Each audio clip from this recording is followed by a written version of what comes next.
Assalamualaikum warahmatullahi wabarakatuh. Waalaikumsalam. Cincin tuan-tuan dan perempuan sekalian, alhamdulillah pada sore ini kita kembali ketemu di Tok Wan Channel.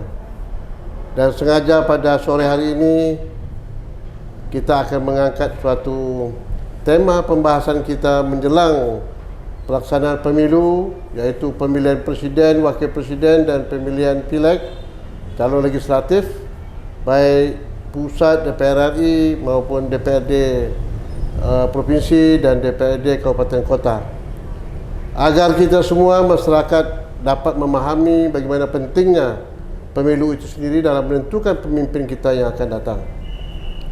Cincin tuan-tuan perempuan sekalian, hari ini saya akan mengundang salah seorang narasumber kita yang berkompeten dalam hal menyangkut masalah di bidang pemerintahan kenegaraan kita ini, supaya kita faham bagaimana pentingnya memilih pemimpin yang cerdas, yang aktif dan kreatif. Ini penting. Bagaimana kita ke depan ini jangan sampai kita menentukan pemimpin itu menurut selera kita, jangan.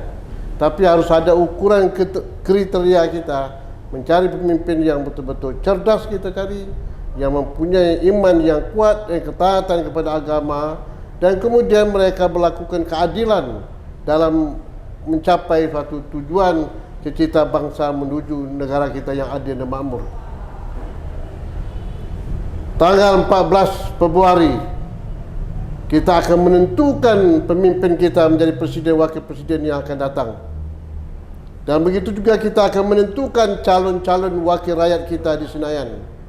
Oleh kerana itu, kedua unsur ini harus sejalan hendaknya dalam kita menatap hari depan kita menuju Indonesia yang lebih baik, terjadinya suatu perubahan dan kemajuan dan keadilan yang akan ditegakkan di negara kita ini. Baik, oleh kerana itu saya undang, siapa lagi kalau tidak kita kenal dengan salah seorang dosen dari Universitas Islam Riau, yaitu saudaraku Panca. Ini bukan Pancasila ya. Panca. Iya. Yaitu Dr. Panca, dosen Universitas Islam Riau. Assalamualaikum warahmatullahi wabarakatuh. Waalaikumsalam tuh. Sehat. Bagaimana Pak Panca? Alhamdulillah sehat. Sehat ya? Sehat ya. Masih muda ya? Alhamdulillah. Masih energi? Mudah-mudahan. Luar biasa. Ini kita perlu ya nak? Harus punya harapan ke depan yang lebih maju ya nak? Iya. Baik Pak Panca, ini kita berbincang pada hari ini. Iya Pak. Ini kan masyarakat kita ni kan menganggap pemilu ni kan sepele je bagi dia. Iya, iya. Siapa ndak pilihlah kata dah ya nak ya. Iya. Kami nasibkan begini juga. Iya. Apakah begini cara masyarakat kita berfikir? Iya. Sedangkan dalam pandangan agama kita, itu memilih pemimpin itu merupakan suatu kewajiban dan salah satu unsur ibadah. Iya. Tidak main-main ya. Tanggung jawab kita dunia dan akhirat. Iya. Untuk menentukan pemimpin ini. Nah, bagaimana pandangan Bapak sekarang ini dengan pemilu yang akan dilaksanakan tanggal 14 Februari ya? 14 Februari. 14 Februari, kemudian pemilu itu akan menentukan presiden wakil presiden. Iya. Ya, kemudian begitu juga pileg, calon legislatif, iya, wakil rakyat. Nah, menurut pandangan Bapak bagaimana masyarakat menyikapi ini? Yang saya katakan tadi, masyarakat jangan sampai dianggap sepele ini. Iya. Pemilu ini kan? Jangan terjadi demikian. Perlu kita berikan pencerahan pada masyarakat sore hari. Iya, betul. Silakan Pak Panca menyampaikan sedikitlah pandangan pemikirannya. Silakan. Baik, terima kasih Tok Wan. Assalamualaikum warahmatullahi wabarakatuh. Saya pertama sekali Tok, mungkin saya ucapkan terima kasih dulu nih. Saya sudah diundang di Tok Wan Channel ini kan. Ini sebuah kehormatan bagi saya nih. Luar biasa ya. Diundang oleh seorang tokoh yang pernah menjadi orang nomor 1 di Provinsi Riau ini. Jadi saya agak gugup juga sebetulnya itu. Tapi sebagai tanggung jawab moral kita sebagai anak negeri gitu kan, yang berkhidmat di kampus untuk mengajar mahasiswa di program studi ilmu pemerintahan, saya kira forum ini adalah bagian dari cara kita memberikan edukasi kepada masyarakat tuh ya. Betul. Nah, bicara soal pemilihan ini kan sebetulnya kita harus menarik dari pangkal dulu nih Tok ya. Iya. Bahwa kita mesti bicara tentang apa sebetulnya sih yang perebutkan orang hari ini kan bicara soal kekuasaan itu ya. Iya. Nah kalau kita bicara kekuasaan kan konsepnya jelas tuh. Nah konsep ini bisa kita gunakan itu untuk melihat bagaimana perilaku politik orang-orang ini. Pertama saya ingin mengatakan bahwa politik itu adalah proses untuk mendapatkan kekuasaan, gitu ya. Kalau bahasa kita selat panjangnya how do we to get the power. Itu kalau bahasa kita orang apa yang aku dapat ya. Bagaimana mendapatkan kekuasaan, bagaimana caranya. Bahkan tidak hanya itu tuh, juga bagaimana mempertahankan kekuasaan, kemudian memperluas kekuasaan. Itu ada gium politiknya seperti itu tuh. Nah, oleh karena itu kemudian kalau ini kita gunakan dalam proses kontestasi politik 14 Februari 2024 nanti, di satu sisi saya melihat sesuatu yang wajar tuh. Orang berusaha untuk mendapatkan kekuasaan, yang belum mendapatkan kekuasaan, yang sudah memegang kekuasaan, dia mempertahankan kekuasaan, bahkan memperluas kekuasaan. Kalau kita coba gunakan... Tapi sedikit saya kritik, Pak. Iya, iya. Kita sekarang ini untuk menentukan paslon ya, iya. pasangan calon itu ya, masing-masing kan punya bermacam-macam kepentingan. Betul Pak. Ya enggak? Betul. Mungkin betul tadi tuh kata Bapak, salah satu misalnya dia ingin berkuasa. Iya betul.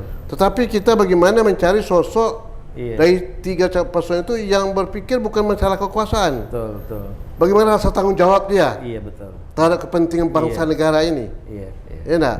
Ini juga harus kita dudukkan. Jadi bukan hanya semata-mata merebut kekuasaan, tapi dia mempunyai pandangan kekuasaan itu merupakan suatu amanah yang akan diberikannya itu, dan dia akan konsisten menjalankan perintah amanah itu sendiri. Baik itu. Nanti kelanjutannya tuh, kekuasaan itu didapat secara konstitusional melalui pemilu. Satu-satunya proses politik yang konstitusional kan pemilu itu tuh. Nah, kekuasaan itu melahirkan kewenangan tuh. Iya kan? Melahirkan pengaruh. Kemudian pengaruh ini bisa dua tuh, bisa dengan cara represif atau persuasif. Nah, maksud saya kalau kita balik ke pangkal, maka yang menjadi tanggung jawab ini sebenarnya tanggung jawab partai politik tuh. Kalau kita mau bicara soal tadi melahirkan pemimpin yang berintegritas, kredibel, dia tidak hanya takut pada kekuasaan dia saja, tapi juga takut pada Tuhan, gitu kan? Maka proses-proses politik ini mestinya menjadi tanggung jawab partai politik tuh. Karena saya ingat apa fungsi-fungsi partai politik, salah satunya adalah melakukan seleksi kepemimpinan. Nah, yang kita lihat hari ini kan, ya kalau kita boleh jujur tuh ya, sesungguhnya kan partai politik ini hanya menjadi semacam alat kepentingan politik sesaat aja. Iya kan? Pragmatis. Nah gitu. Jadi setelah itu jadi tinggal balik. Gitu kan? Nah, tidak ada konsekuensi bahwa partai politik ini adalah bagian dari infrastruktur politik, menjadi bagian dari keinginan publik rakyat untuk menumpangkan harapan dia. Nah, itu yang terjadi kemudian partai politik menjadi tadi yang Tuan sampaikan, hanya transaksional aja. Dia tahu bahwa setelah ini dia akan dilupakan sebagainya kan. Akhirnya terjadilah transaksi. Orang-orang yang didukung oleh partai politik itu kebanyakan adalah orang-orang yang memang punya potensi yang besar, dalam tanda petik punya kekuatan keuangan yang besar, punya basis kekuasaan politik yang besar, ya kan, tanpa mengindahkan itu. Jadi Pak Panca ini yang terjadi pada hari ini dalam konteks pemilu yang akan sekarang yang sedang berlangsung ini yang menjadi perhatian kita. Bahwa partai politik yang berpikir pragmatis tadi itu, dia akan menentukan orang-orang yang akan dipilih itu semua sekali diukur dengan materi. Berapa kapital? Sekarang menyangkut masalah kapital sekarang. Pemilu ini nampak saya lebih banyak kepada kepentingan kapital, modal. Siapa yang punya modal yang besar, dialah yang jadi. Tetapi sebaliknya masyarakat tidak juga demikian sebetulnya. Kalau dibandingkan dengan tiga calon, setelah itu terbuka saja lah antara nomor 1, nomor 2, nomor 3, siapa kapital yang paling besar? Nomor 1 sangat minim. Dan itu swadaya masyarakat yang cukup besar dukung pada beliau. Ini salah satu bukti bahwa sebetulnya masalah kapital permodalan dalam pemilu ini memang itu penting. Tetapi kalau masyarakat sadar, saya ini bisa dihilangkan. Bagaimana pandangan ke depan ini? Jangan masyarakat itu memandang warna biru. Pak itu. Ini bukan saja presiden termasuk NPWP Pak ya. NPWP. Nomor piro, hari piro. Begitu juga pileg kita kan. Sekarang pileg sudah kewalahan sekarang ini. Karena setiap mengadakan pertemuan masyarakat menanyakan apa yang kami dapat. Iya. Nah ini juga tantangan ya. Iya. Oleh karena itu kembali kepada pangkajan tadi itu harus berikan pemahaman masyarakat bahwa ukuran itu sebetulnya jangan ukuran pada materi, tapi ukuran kepada orang yang betul-betul kita yakinkan dia mempunyai satu tanggung jawab dan memiliki amanah untuk kepentingan rakyat, bukan kepentingan partai dan bukan kepentingan kelompok dan golongan ya Pak. Silakan. Iya, oke, Pak. Makanya saya bilang tadi kalau kita bicara soal tugas atau fungsi partai politik, seharusnya kan tertumpang harapan kita ke partai politik. Tapi kita sangat apatis ya. Dengan perilaku politik dan partai politik secara umum. Oleh karena itu kemudian bagaimana caranya kita Pak ya? Kan sudah jelas tadi itu pragmatisme, kita sudah lihat bagaimana dia mendorong. Maka saya lihat kalau kita mau melihat lebih detail Pak, ya kan, maka tadi ini pada perspektif kekuasaan Pak ya, orang-orang yang akan memegang kendali kekuasaan. Di sisi lain masyarakat nih Pak yang menerima dampak dari kebijakan kekuasaan itu. Maka kalau kita lihat Pak ya dari klaster pemilih gitu ya. Ini kita lihat ada generasi baby boomer namanya Pak. Generasi seangkatan Pak Wan dan kawan-kawan yang masih ada dan yang punya idealisme lah. Tapi dalam konsep itu disebutkan mereka-mereka yang kelahirannya tuh di tahun 60-an ke bawah lah. Yang memiliki kegelitaan teknologi gitu. Nah, itu jumlahnya sedikit. Nah, yang paling banyak tuh Pak dari data yang saya baca di rilis KPU itu 63% itu adalah pemilih milenial dan pemilih Gen Z gitu. Jadi sebetulnya potensi besar dan harapan kita agar perubahan yang diharapkan tadi itu terjadi, ya kan? Ini kan mesti harus diedukasi Pak. Karena miris sekali Pak, di dalam survei Indonesian Institute itu dikatakan bahwa hampir 80% pemilih pemula dan milenial itu dia buta informasi politik. Dia buka gadget Pak. Berarti pendidikan politik selama ini tidak berjalan ya? Saya berkesimpulan begitu Pak. Partai politik mana yang bekerja sekarang melakukan pendidikan kecuali dia hanya bicara tentang kepentingan partainya gitu. Partai ya. Seharusnya kan pendidikan politik itu yang dimaksud adalah memberikan pencerahan, edukasi kepada pemilih tentang visi misi dan sebagainya. Maka kita percaya bahwa harapan itu masih ada Pak sebetulnya kan, karena saya lihat dengan digitalisasi informasi ini kan secara masif informasi itu disampaikan kepada publik, maka kekuatan kekuasaan, kekuatan mobilisasi kekuasaan yang besar itu akan bisa dikalahkan sebetulnya Pak. Bisa sebetulnya. Nah, itu yang mungkin terjadi. Nah, fungsi seleksi kepemimpinan sangat mengecewakan karena buktinya muncul ya kan Pak calon-calon yang menurut perspektif kita itu tidak sesuai gitu ya, sangat tidak sesuai kan. Banyak sekali kader-kader hebat sebetulnya yang bisa didorong kan.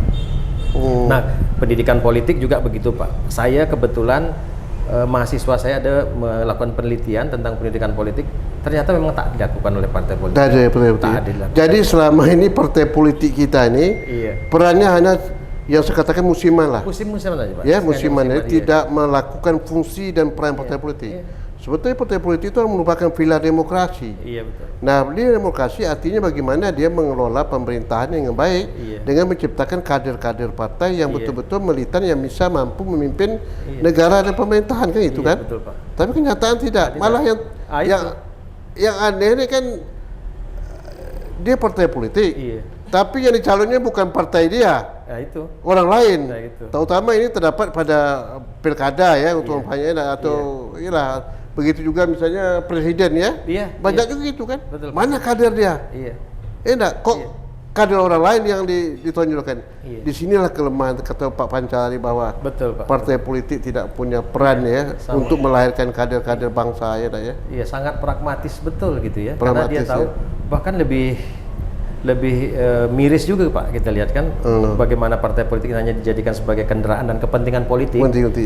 Kita boleh cek misalnya setiap kontestasi pilkada, kepala daerah yang terpilih agenda pertamanya bukan mewujudkan visi dan misi. Iya. Tapi bagaimana merebut jabatan sebagai ketua partai politik? Kita ini hari ini bebas, Pak. Iya. Ya, saya tidak terikat pada apa, perlu kita menjemput yang lain, mungkin ada mau bicara di sini, mau tahu kan ya? Sila. Boleh saja Iya, kita. Ini iya. kita kena ini perlu memberikan pencerahan pada masyarakat. Betul, Pak. Betul. Karena persaingan saya nampak saya sekarang ini persaingan tak sehat. Iya. Dalam pemilu ini ya. Kecuali ada perubahan yang didengungkan sekarang oleh nomor 1. Kita ingin nomor 1 harus menang itu. Karena akan membawa satu perubahan. Ya nak ya? Akan datang. Apalagi dalam kondisi partai politik yang tadi dikatakan apa nama tu? Dikatakan tidak menjalankan fungsi partai politik ya. Baik, saya panggil sekarang ini Pak Irfan, silakan maju Pak Irfan. Saya ingin tanya Pak Irfan juga ini sebagai kader muda nih Pak. Iya, silakan. Ya tak? Silakan Pak Irfan, apa kabar? Sehat ya? Luar biasa. Coba Pak duduk situ sebentar. Saya ingin bercerita ini bagaimanapun tidak bisa hanya saya sebagai orang tua ya, tapi anak-anak muda juga kita dengarkan ya. Bagaimana pendapat anak muda terhadap fenomena yang terjadi dalam pemilu sekarang ini Pak Nazarudin Nasir, silakan. Baik, terima kasih Pak atas kesempatan. Memang tadi panjang lebar ya disampaikan oleh Pak Panca tentang kalau dalam bahasa saya yang lebih sederhana, bahwa partai politik itu lebih menjadi broker kekuasaan. Partai politik tidak menjadi kawah candra di muka untuk melakukan kaderisasi terhadap katakan kandidat-kandidat yang memang dinilai punya potensi untuk katakan menduduki jabatan politik, dan notabene adalah untuk memperebutkan kekuasaan yang idealnya adalah kekuasaannya digunakan untuk kemaslahatan masyarakat. Maka dan apabila katakan proses-proses katakan pengkaderan yang seperti itu akan melahirkan karena pemimpin-pemimpin yang juga transaksional. Karena bagaimanapun yang namanya transaksional itu kan akan berpikir bagaimana modal kembali, bagaimana mempertahankan kekuasaan dengan segala cara. Itu yang sangat kita perhatikan. Apalagi kalau kita boleh bicara di forum yang terhormat ini, ya kita melihat dengan sangat telanjang bagaimana proses-proses demokrasi itu dalam bahasa yang agak lugas mungkin ditabrak dengan katakan semena-mena, dengan di mana katakan proses-proses katakan pencalonan itu tidak sesuai dengan kaidah semestinya. Bagaimana etika politik yang menjadi junjungan di dalam berdemokrasi itu tidak dikenakan. Maka ini adalah sebuah hal yang menurut saya harus menjadi bahan pikir oleh bangsa ini, Pak. Bukan oleh siapa lagi, oleh bangsa ini. Dan itu diperlukan dalam suatu perubahan yang akan terjadi itu ya.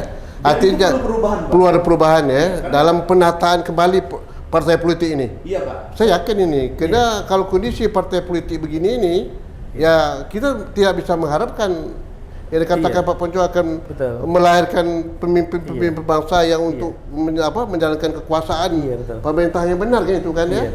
Nah oleh karena itu Pak Panca, apa upaya sekarang Pak dalam rangka perubahan yang akan terjadi dalam pemilu ini, kena depan nanti partai politik itu betul-betul berfungsi gitu. Oke. Pertama saya kira perlu ada kesadaran dari pemangku kekuasaan itu bahwa political will itu adalah jalan satu-satunya Pak untuk memastikan bahwa semua instrumen demokrasi itu bisa berjalan dengan baik. Nah itu. Tapi kita bisa juga melihat ada dua ambiguitas ini antara mempertahankan kekuasaan bagaimana cara dengan kemudian merawat demokrasi sebagai bagian dari cara kita menghormati hak-hak publik. Nah maka saya kira maka harusnya seleksi itu akan melahirkan tokoh-tokoh yang berintegritas. Kalau orang berintegritas, setidak-tidaknya kita punya harapan ya bahwa dia akan melakukan sebuah edukasi politik yang cerdas, yang baik ke publik. Ini sekarang tuh mohon izin masyarakat kita itu yang di luar, yang di perkotaan itu dia cenderung bisa memahami informasi secara cepat. Ya betul, tapi di desa-desa ini kita punya 70% penduduk kita yang ada di desa. Yang informasi itu sampai ke mereka, tetapi bukan dalam konteks edukasi, membangun sebuah informasi yang setara. Tetapi itu digunakan oleh partai politik, Bang, sebagai cara untuk bagaimana mendapatkan kekuasaan itu saja. Ya kan, sehingga mereka itu dimobilisasi. Tadi saya ingat pengantar Datuk di awal tadi bahwa pemilu ini hanya sekedar proses biasa saja yang kemudian nanti 5 tahun akan ketemu lagi gitu. Padahal ini menyangkut soal nasib anak bangsa, nasib negara kita 5 nasib tahun rakyat ke depan, ini, nasib rakyat yang akan menerima dampak itu. Ya kan gitu. Itu yang menurut saya yang perlu hari ini kita masih punya waktu sebetulnya untuk mengedukasi publik dengan catatan memang tadi itu dari kekuasaan ada politik. Tapi hari ini kan kita mesti harus mencari solusi baru kan atas kekuasaan yang selama ini. Kampus-kampus sebagai dunia akademik sudah bertebaran menyampaikan rasa kekhawatiran. Ya. Saya bagian dari perguruan tinggi. Saya tidak bicara personal, tapi kita bisa menerka kemana arah keinginan mereka secara rasional, bukan partisan tuh, bukan. Tapi mereka betul-betul memiliki satu kekhawatiran bahwa negara ini hari ini adalah sebuah negara yang mengalami sebuah krisis kenegarawanan. Dan ini istilah saya tuh sudah salah urus, Pak. Itu. Sudah salah urus, artinya hal-hal yang tidak wajar dan tidak etik itu diungkapkan oleh pemegang-pemegang kekuasaannya. Ini yang tak benar. Tadi akibat tadi itu. Iya. Akibat daripada pemilu itu tidak dijadikan suatu suatu tujuan bagaimana kita melahirkan pemimpin-pemimpin bangsa. Saya melihatnya justru pemilu itu hanya menjadi demokrasi yang sifatnya prosedural gitu. Prosedural aja ya. Bukan demokrasi yang bagaimana mendapatkan katakan suara rakyat yang disebut dengan suara Tuhan itu, Pak. Gitu ya. Artinya kita terjebak dengan proses-proses rutin, siklus 5 tahun, kemudian sifatnya prosedur. Setelah itu nanti jumpa lagi pemilu akan datang gitu kan? Berulang terus. Nah, pertanyaannya mungkin begini, Pak Panca, mungkin kalau boleh sedikit saya bertanya, menurut Pak Panca ya dari perspektif akademisi, kira-kira akar persoalan yang mungkin membuat hal ini terjadi itu apakah mungkin apakah undang-undang politik atau undang-undang pemilunya mungkin katakan belum menjiwai hal seperti itu. Karena kita tahu semua pembentukan undang-undang itu penuh dengan kepentingan. Sebetulnya gini Bang, pasca runtuhnya rejim kalau kita sebut otoritarian Soeharto Orde Baru itu kan sebetulnya kan sudah ada amandemen undang-undang. Salah satunya pembatasan masa kekuasaan presiden. 2 periode dulu kan ambigu tuh. Presiden dipilih oleh Majelis Peraturan kemudian dapat dipilih kembali itu sehingga Soeharto menjadi kekuasaan yang sangat otoriter begitu. Nah, yang menjadi masalah hari ini kalau saya sebut ini praktek politik dengan konsep politik Bang ya. Kalau praktek politik itu kan selalu saya sebut politik itu kekuasaan itu seperti makanan, kelezatan. Jadi kalau kita tanya kecanduan. Jadi kalau ditanya tuh jadi memegang kekuasaan itu seberapa persen sedapnya? Kata dia 10% aja. Kan kaget gitu. Lah ya 90% sedap betul kata dia. Nah, itu yang membuat kemudian kekuasaan ini keluar. Nah, kalau kita dunia akademik itu kan sebetulnya menjadi kontrol Bang ya, alat kendali. Kompas moral ya.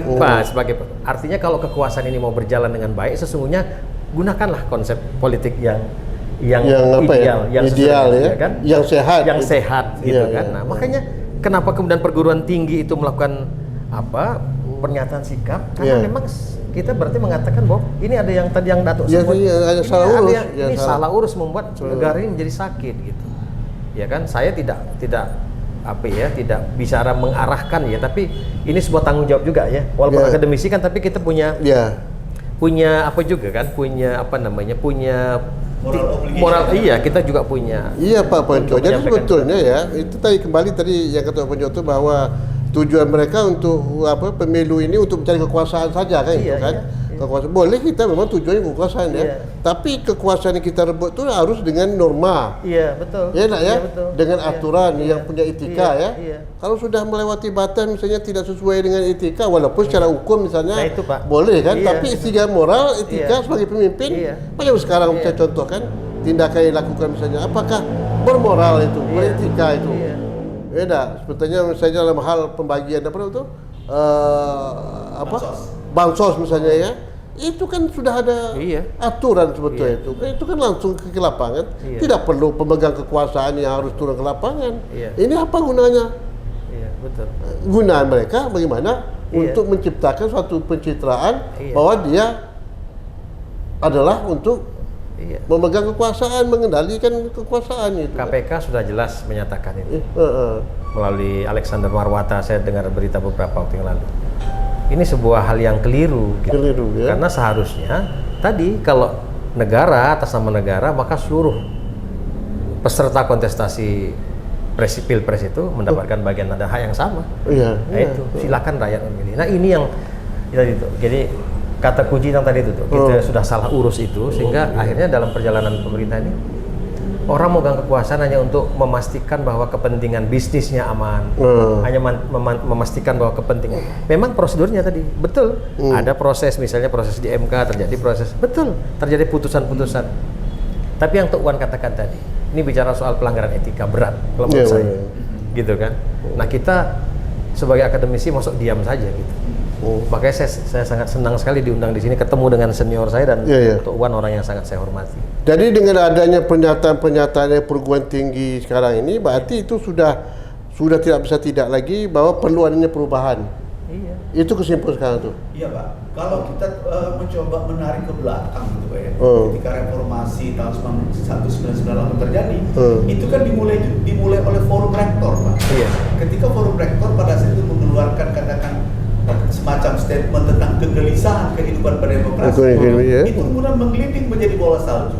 Jadi terjadilah proses reformasi yang berujung kepada runtuhnya rezim otoriter tersebut. Artinya hari ini juga terjadi ketika katakan para guru besar dari berbagai perguruan tinggi, aliansi perguruan tinggi yang juga menyampaikan hal-hal yang sama dan sebangun dengan yang terjadi pada tahun 98. Apakah ini menjadi tanda zaman bahwa siklus itu akan berulang? Kalau kita bicara sejarah, memang sejarah itu dimulai dari gerakan-gerakan kampus. Intelektual. Kita peristiwa 66 tuh peristiwa 98. Sekali dari kampus. Dulu 1908 ketika orang kita tidak boleh bersekolah, sekolah amtenar itu kan setelah pemerintahan kan disekolahkan ke teknik supaya dia tak bicara soal politik. Setelah otak mereka terbuka, mereka menjadi pejuang kemerdekaan gitu. Jadi tidak ada yang keliru gitu. Jadi oleh karena itu Pak Panca, Pak Nazar, memang ini momen Pak. Pemilu sekarang ini momen artinya bagaimana ke depan terjadi suatu perubahan kata-kata itu, bahwa demokrasi itu betul-betul hendaknya negara kita ini memang negara demokrasi kan.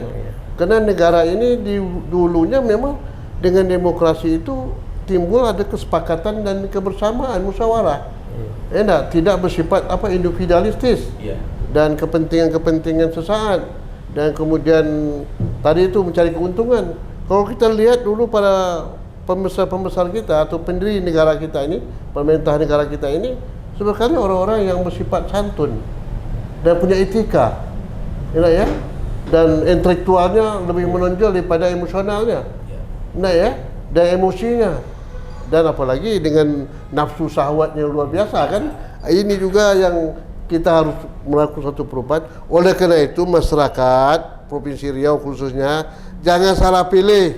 Mari kita pilih pemimpin kita, presiden kita yang akan datang betul-betul yang bisa membawa perubahan kemajuan. Bukan hanya sekedar untuk memilih saja. Dan masyarakat berkewajiban untuk menentukan pemimpin yang benar itu. Tanggung jawab kita dunia dan akhirat. Tentu begitu Pak ya. Dan imbauan inilah kata saya Pak Poncol perlu disampaikan kepada masyarakat kita seluruh umum Pak. Silakan Pak sampaikan. Baik, melalui forum ini saya pertama sebagai warga masyarakat Riau, yang kedua tentu sebagai seorang akademisi yang sehari-hari berkecimpung dalam dunia akademik yang membahas tentang situasi dan kondisi politik baik lokal maupun nasional, gitu ya, bahkan internasional gitu kan. Saya melihat bahwa kondisi negara kita hari ini, khususnya kepada masyarakat yang mudah-mudahan bisa mendengar melalui jalur podcast One Channel ini gitu kan, agar betul-betul bisa melihat, merekam bahwa bagaimana cara kita menjadi pemilih yang cerdas. Itu adalah pertama tentu dengan melihat rekam jejak saja. Ya, saya tidak mengarahkan kepada siapapun gitu, tapi kalau kita sudah bicara rekam jejak, kita akan tahu pada siapa kita labuhkan pilihan kita ini.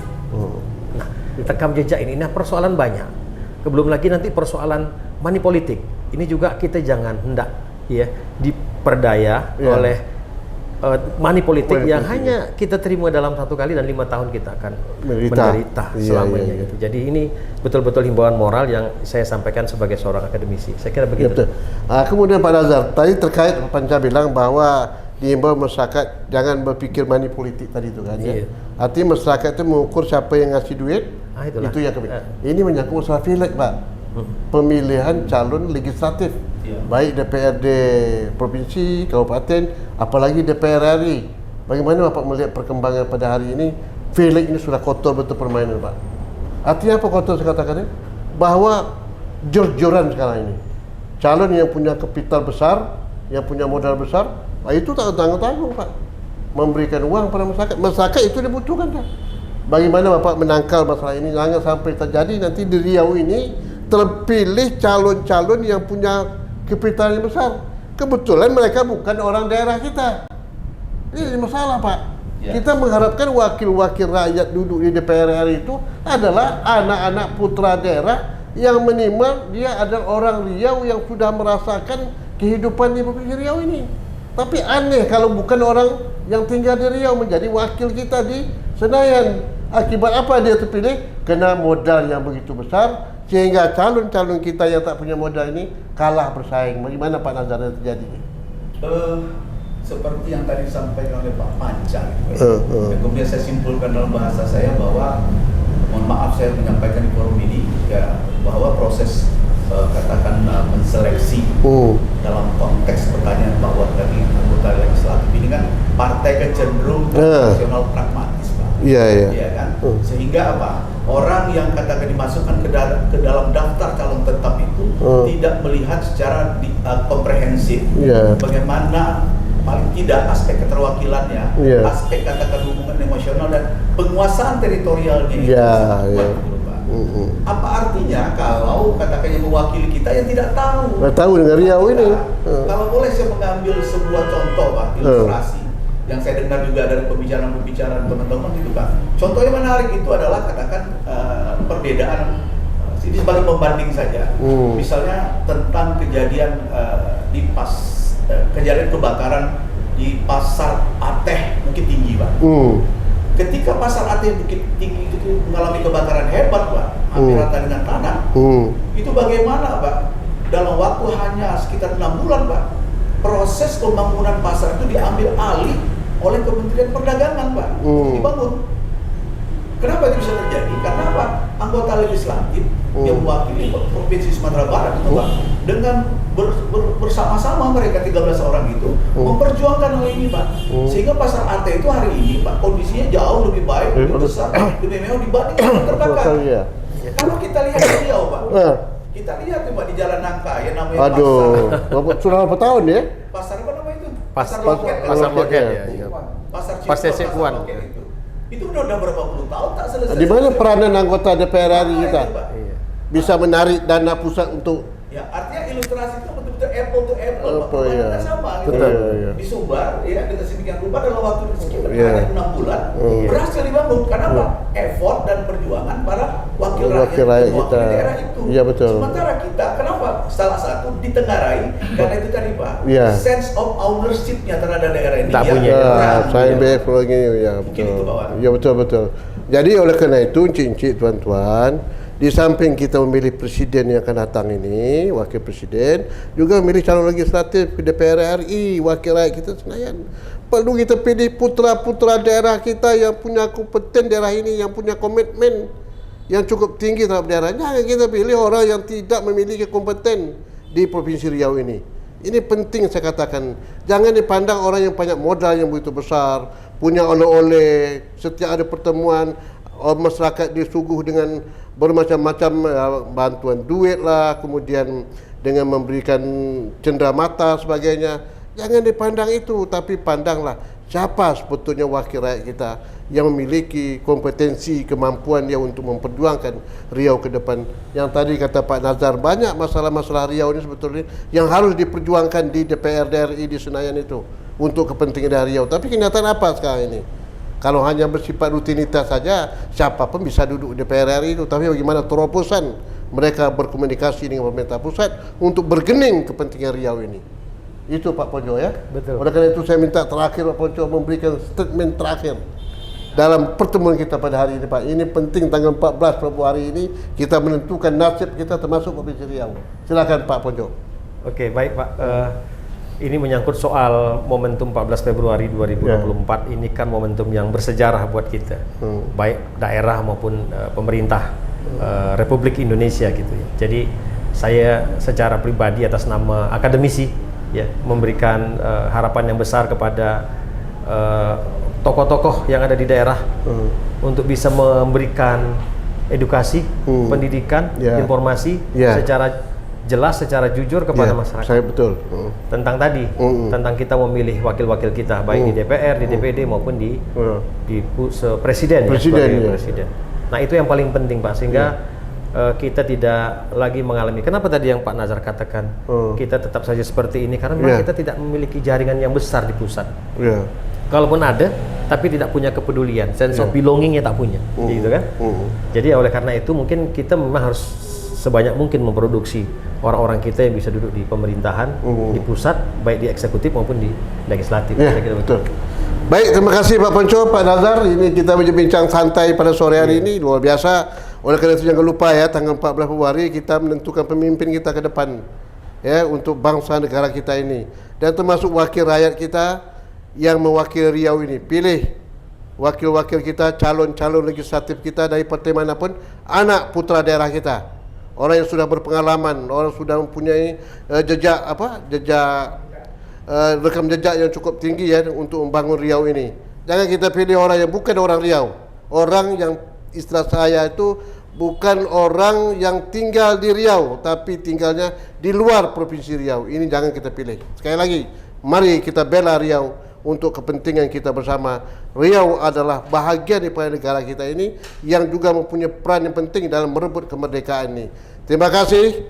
Jangan lupa share, komen, subscribe. Assalamualaikum warahmatullahi wabarakatuh. Waalaikumsalam warahmatullahi wabarakatuh.